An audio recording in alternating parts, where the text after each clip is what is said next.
Hello everyone अन्य এটা ভিডিওলৈ আপোনালোক সকলোকে স্বাগতম জনাইছো। আজিৰ ৰেচিপি ভিডিওটো হৈছে ভাপত দিয়া সুজিৰ ইডলি পিঠা। এই পিঠাটো বনাবলৈ একেবাৰে সহজ আৰু কম বস্তুৰে বনাব পৰা যায় আৰু খুব কম সময়তে হয় এই পিঠাটো। বলক আজি ভিডিওটো আৰম্ভ কৰো।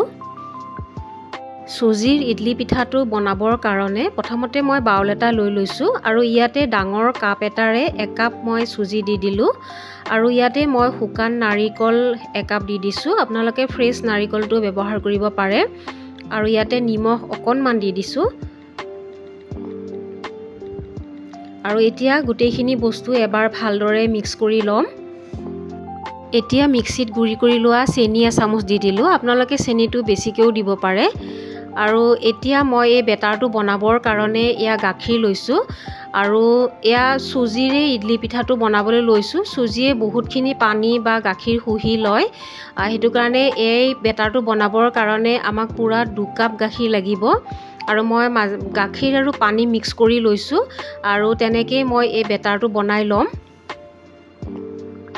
অলপ অলপকৈ গাখীৰ পানী দি বেটাৰটো বনাব লাগিব আৰু সকলোখিনি বস্তু যাতে ভালদৰে মিলি যায় তেনেকৈ মিলাই থাকিব লাগিব আৰু ইয়াতে ফ্লেভাৰৰ কাৰণে ইলাইচি গুড়ি অকণমান দি দিছো আৰু লগতে ইয়াতে মই বেকিং পাউডাৰ এচামুচ দি দিছো। বেকিং পাউডাৰ আৰু অকণমান গাখীৰ দি দিছো আৰু দি পেলাই এবাৰ আকৌ বেটাৰটো ভালদৰে লৰাই পেলাই মিক্স কৰি ল'ব লাগিব আৰু এতিয়া মই এই বেটাৰখিনি 10 মিনিটৰ কাৰণে ঢাকি থৈ দিম।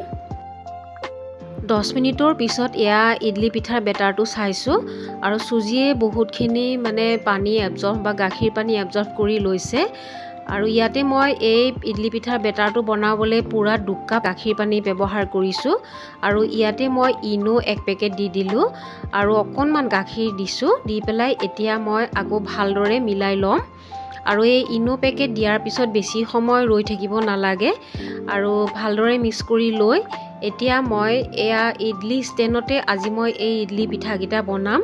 তাৰ কাৰণে মই প্ৰথমতে এয়া ইডলি ষ্টেণ্ডত মই তেল সানি লৈছো। তেল অলপ সানি ল'লে পিঠাকেইটা ধুনীয়াকৈ এৰ খাই আহে আৰু এই পিঠাকেইটা মই আজি ৰাইচ কুকাৰতে বনাম আৰু ৰাইচ কুকাৰত খুব সহজ হয় আৰু কেৰাহীটো বনাব পৰা যায়। এয়া চাওক ইডলি ষ্টেণ্ডত বেটাৰখিনি দিয়া হৈ গ'ল আৰু এই পিঠাটো গ্লাছ বাটি কাপ সকলোতে বনাব পৰা যায়। মোৰ এই ষ্টেণ্ডডাল আছে কাৰণে ইয়াতে বনাইছো আৰু খুব সহজতে হয় ইয়াতে বনালে আৰু এয়া মই ৰাইচ কুকাৰতে আজি এই ইডলি পিঠাকেইটা বনাম আৰু এয়া মই পানী গৰম হ'বলৈ দি থৈ দিছিলোঁ আৰু ইয়াতে মই ষ্টেণ্ডটো এতিয়া বহাই 15 মিনিটৰ কাৰণে ষ্টিম হ'বলৈ দিম।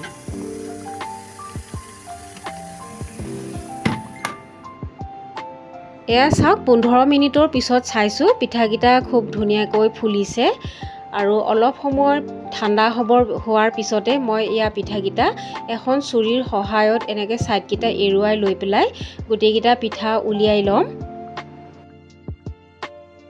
এতিয়া গোটেইকেইটা ইডলি পিঠা প্লেট এখনত মই উলিয়াই সজাই লৈছো আৰু ওপৰত অকণমান শুকান নাৰিকল গুড়ি দি পেলাই গাৰ্নিছ কৰি লৈছো আৰু এনেকৈ ড্ৰাই ফ্ৰুটছো দিব পাৰে আৰু এই ইডলি পিঠাকেইটা চাওক খুব ধুনীয়া সফ্ট আৰু স্পঞ্জি হৈছে আৰু মই এটা ফালিও দেখাইছো ভিতৰলৈকে খুব ধুনীয়াকৈ সিজিছে আৰু খুব ধুনীয়া হৈছে, কোমল হৈছে এই পিঠাটো আৰু এই পিঠাটো বনাবলৈ একেবাৰে সহজ, কম বস্তুৰে হয়, আলহী আহিলে খুব কম সময়তে হয় আৰু আজিৰ এই ভিডিওটো কেনেকুৱা লাগিলে, যদি ভাল লাগিলে লাইক কৰিব আৰু মোৰ চেনেলটো ছাবস্ক্ৰাইব কৰিব। আজিলৈ আহিছো, থেংক ইউ।